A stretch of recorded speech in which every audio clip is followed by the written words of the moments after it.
अस्सलामुअलैकुम dear friends, आप मेरे चैनल पर पहली बार आए हैं तो मेरे चैनल को सब्सक्राइब करें, बेल आइकन का बटन दबाना ना भूलें ताकि आने वाली वीडियो की नोटिफिकेशन आप तक पहुंच सके। लाइक, सब्सक्राइब, शेयर करें। द्वार पर ताला भी था जिसमें गणित की पहेली गुदी थी। जो भी हल करेगा राज्य उसका नया वजीर होगा। एक विशाल राज्य के वजीर का आकस्मिक निधन हो गया था। राजा को अब राज्य के लिए एक योग्य, बुद्धिमान नवयुवक वजीर की जरूरत थी। राज्य में यह घोषणा करवा दी गई कि राज्य के लिए नए वजीर का चुनाव होगा। जो भी योग्य होगा राजा इसे नियुक्त करेगा।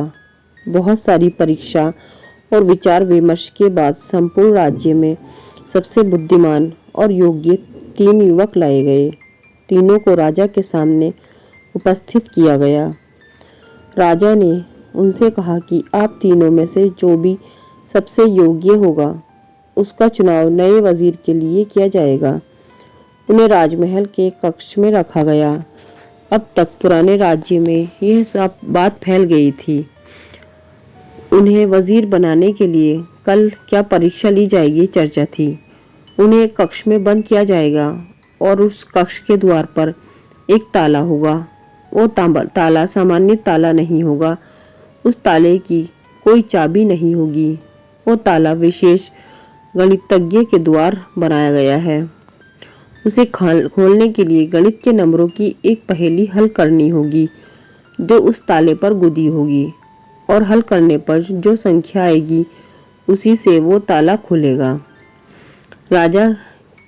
राज्य की चर्चा उन तीनों दावेदारों युवकों के कानों तक भी आ गई। उनमें से 2 युवक संध्या को ही राजमहल के बाहर गए और गणित के संबंधित पुस्तकें और साहित्य जो भी उन्हें मिल सका लेकर महल के कक्ष में वापस आए। रात्रि वो दोनों बैठकर उसका अध्ययन करने लगे, लेकिन उनमें से एक युवक शांत था। वो अपने बिस्तर पर आराम से सो रहा था। उन 2 युवकों को लगा कि लगता है शायद यह मूर्ख है, क्योंकि इतने बड़े राज्य के वजीर होने के महत्व को शायद ये समझ नहीं रहा। इसकी ओर से कोई तैयारी, कोई चेष्टा ही दिखाई नहीं दे रही है। वो दोनों युवक सारी रात बैठकर उन पुस्तकों का अध्ययन करते रहे। रात्रि होने उन्होंने बिल्कुल विश्राम नहीं किया, इसलिए उनके चेहरे पर एक अलग ही बेचैनी थी। तीसरा युवक बिल्कुल शांत और ताज़ा, क्योंकि रात्रि आराम से सोया था। अगली सुबह हुई और उनकी परीक्षा का समय आ गया। राज्य में जो चर्चा हो रही थी वो सही थी। राजा उन्हें एक बड़े कक्ष में ले गया और कहा कि जो भी इस कक्ष का द्वार खोलकर पहले बाहर आएगा वही इस राज्य का नया वजीर होगा। राजा बाहर चला गया और द्वार बंद कर दिया गया। बड़ा सा विशेष द्वार था। द्वार पर ताला भी था जिसमें गणित की पहेली गुदी थी। वो 2 युवक जो पूरी रात्रि अध्ययन करते रहे, वो अपने वस्त्रों में पुस्तक भी छिपाकर ले गए थे। जैसे ही द्वार बंद हुआ उन्होंने वस्त्रों में छिपी पुस्तक निकाली और ताले पर गुदी पहेली को हल करने की कोशिश करने लगे। तीसरा युवक चुपचाप एक कोने में जाकर बैठ गया। उन दोनों युवकों को फिर लगा कि यह तो मूर्ख है या पागल।